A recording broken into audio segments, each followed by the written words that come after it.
Yes, Donald Trump amaze gutangaza avuga yuko atazigera yemera ubutegetsi bw'Iran cyangwa se ubutegetsi hari yabwa muri Iran ko butera ubwoba igihugu kiwe cyangwa se ngo bube bwasubiza inyuma blockade ya Amerika cyangwa se umugamba Amerika ifite ku gihugu cya Iran cyangwa se ku butegetsi bwa hariya mu Tehran. Ngira ngo ibi ngibi yabitangaje nyuma yuko ku munsi w'ejo ku wa gatandatu aribwo ubutegetsi bwa hariya Tehran bwatangaza yuko bwatangazaga yuko bwongeye kwigarurira umuhora Hormuz kandi aribwo bugomba kugena ibigomba kuhabera, ndetse hanabereye irasanwa rikomeye cyane ubwo amato yaratwaye petroli yarashweho, gusa kubw'amahirwe ntihagira amato namwe yangirika cyangwa se ngo hagire abantu babipfiramo. Gusa ayo mato yarashweho bavuga ko amwe muri yo harimo ayarafite amabendera y'igihugu cya India cyangwa se cy'Ubuhinde, ngo nayo akaba ari mu mato yo yarari kuraswaho. Ni mu gihe kandi ibyo byose bitangazwa nibwo Donald Trump amaze kuvuga yuko ngo atazigera yemera n'umunsi n'umwe ko Tehran bamuyobora cyangwa se ngo bamutegeke. Ndakwakira rero, iyi ni Africa Info News TV. Nkaba ndi Pazero, turi hano kugira ngo tuganire turebe se byifashe gute, amakuru acukumbuye kandi agezweho ari gutangazwa niyo tuba tugomba kubaha cyane, kandi namwe tubashimira ko mugomeza kudukurikira kandi mukaba hafi yacu, mukaguma kuba mwagira ibyo mutubwira cyangwa se mukareba mwakurikira ibyo tubaha. Mu gihe umwuka mubi rero ukomeje kuba wakiyongera hagati ya Iran ndetse na Amerika cyangwa se hagati y'ubutegetsi bwa hariya Tehran n'ubutegetsi bwa hariya muri Washington, President Donald Trump yabwiye abanyamakuru ko ejo ku wa gatandatu ibiganiro byakomeje kuba hagati ya Iran ndetse n'igihugu kiwe cya Amerika, ariko avuga yuko atazigera yemerera ubutegetsi bwa hariya Tehran ko bugomeza gutera ubwoba Amerika bigendeye ku kibazo cy'umuhora Hormuz. Avuga ko ibyo bakora ngari ukwiteza ikintu cyangwa se ari nko kwikirigita bagaseka, ngo kuko ngo umukino bari gukina ngo ntago bawuzi. Ibi ngibi Donald Trump akomeza abitangaza ni nyuma yuko ejo ku wa gatandatu igisirikare cya Iran gitangaje ko cyasuye kwigarurira cyangwa se cyongeye kwegukana umuhora wa Hormuz ku mvo cyangwa se ku mpamvu z'uko Amerika ariyo yagose ibyambu byose bya Iran. Ngo kuba Amerika yagose ibyambu byose bya Iran ngo ntago bashobora kwemerera ubutegetsi bwa hariya i Washington ko bukomeza kuyobora Iran cyangwa se kubuza Iran amahoro. Nukuvuga ngo rero ubutegetsi bwa hariya Iran bo bavuga yuko ingingo ya Amerika yo kuba bashobora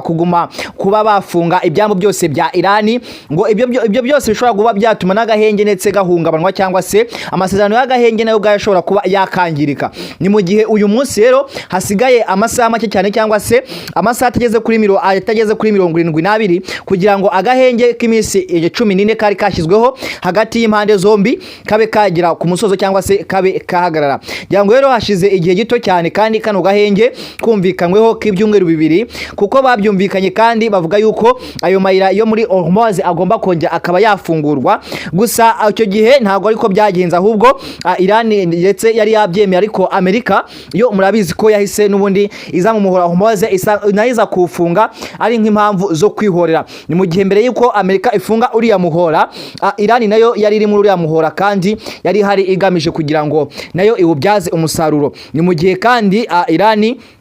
yo amato yanyuragamo hariya yabanzaga kuyasoresha cyangwa se ikabanza kubaka amafaranga kugira ngo babe babasha kuba batambuka hariya. Ngira ngo bavugaga yuko ngo umuntu ashobora kuba yakishura miliyoni y'idolari kukagunguru kamwe cyangwa se kukagunguru kamwe ka essence cyangwa se kibikomoka kuri petroli kabaga kagiye gutambuka hariya. Iran ivuga ko umuhora uzakomeza kuba ufunze cyangwa se udakoreshwa kuzageza igihe ubutegetsi bwa hariya i Washington n'ubutegetsi bwa hariya i Tehran bageze ku ngingo cyangwa se bageze ku ngingo yo kumvikana ku mahoro arambye cyangwa se ku masezerano yo guhagarika intambara, cyangwa se kuzageza igihe Amerika izemera igafungura ibyambu byose bya Iran yafunze cyangwa se yakizeho blockade byo mu mazi. Rwa ngo murabizi ko ibi ngibi kandi biri kuba kubera yuko Amerika yasenkikora amujisho igihugu cya Iran, ivuga yuko idashobora n'umunsi n'umwe kuzatuma Iran yigenga cyangwa se yikora ibyo ishaka. Ikaba rero ariyo mpamvu ubutegetsi bwa hariya Tehran nabwo burimo kubandanya buvuga yuko budashobora kureka Amerika ngo ikomeze ibayobore uko ibishaka. Muri iyi ngingo ingabo za Amerika zivuga ko zizatangira cyangwa se zidashobora kuba zasubira inyuma cyangwa se ngo zireke amato yinjira cyangwa se asohoka muri Irani ngo yinjira aciye mu byambu bya Irani. Kandi Perezida Donald Trump avuga ko iyi ngingo izakomeza kuba imeze gutyo paka amasezerano y'amahoro agezweho, ngo bizagumiza n'ubundi ibyambu byose bya Irani bibe bifunze kuzageza igihe n'ubundi amasezerano yo guhagarika intambara azaba agezweho cyangwa se azaba ageze uko ku musozo cyangwa se intambara izaba irangiye burundu kandi ibihugu byose bikazaba byamaze kubyumvikanaho. Nukuvuga ngo rero uyu munsi kandi nukuvuga ngo ni mu gihe Amerika na Irani bibandanya cyangwa se uyu munsi bikomeje kugenda n'ubundi bahurira mu biganiro bitandukanye hirya no hino, gusa nta ruhande rumwe ruri kwemera kuva kwizima. Uyu munsi rero Mohamed Baghai Ghalibaf umukuru w'inama nshingamateka hariya muri Irani, akaba rero ari we uheruka kurongora intumwa za Irani zari zagiye hariya cyangwa se zari zagiye kugirana ibiganiro biheruka, bashimangira ko ingingo ya gisirikare cya Irani yo gusubira kwigarurira umuhora Hormuz, akavuga kandi ko hari utubazo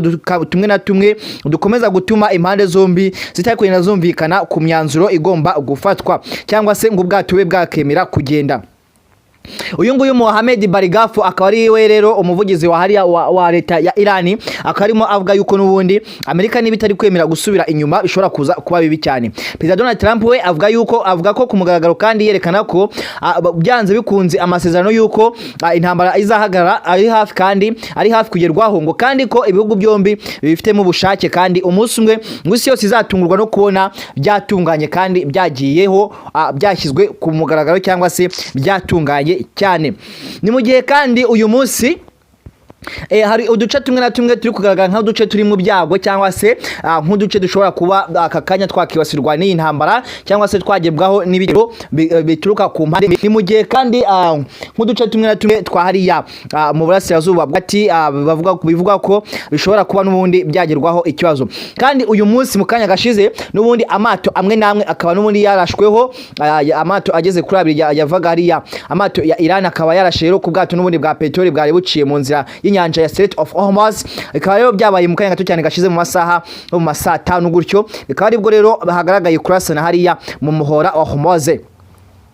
Kuvuga ngo kandi rero kuvuga ko n'ubundi umuhora Hormuz hagati ya Iran ndetse na Oman n'ubundi hariya aka kanya hari ikibazo cyane cy'umutekano mukeya muri Liban cyangwa se muri Lebanon, aho Iran ifite imitwe iyishyigikiye cyangwa se imitwe ifatanya na Iran harimo na za Hezbollah mu bizi maze imisi ihanganye na Israel, ngo naho hakaba naho uyu munsi hatameze neza, umutekano waho ukaba utameze neza cyane. Ibice bimwe rero ngo bya Israel nabyo uyu munsi bikaba byarashweho ndetse bikaba byarashweho ibitero, ariko bikaba bitagize ikintu kimwe cyangwa se ngo hagire umusivile ubigenderamo uyu munsi. Umuyobozi w'inteko ya Iran yavuze ko ibiganiro na Amerika bikiri kure cyane yo kuba byagira ku masezerano yo guhagarika intambara, kandi Iran yavuze ko iteguye gusubiza cyangwa se kuba yasubiza inyuma igihe cyose Amerika cyangwa Israel bashobora kuba bategura igitero na kimwe cyo kurasa kuri Iran, ngo Iran yiteguye kuba yarasa nayo ndetse ikaba yasubiza inyuma ibyo bitero cyangwa se ibyo bisasu bari kubarasa. Perezida wa Amerika rero yanze gukuraho ibihano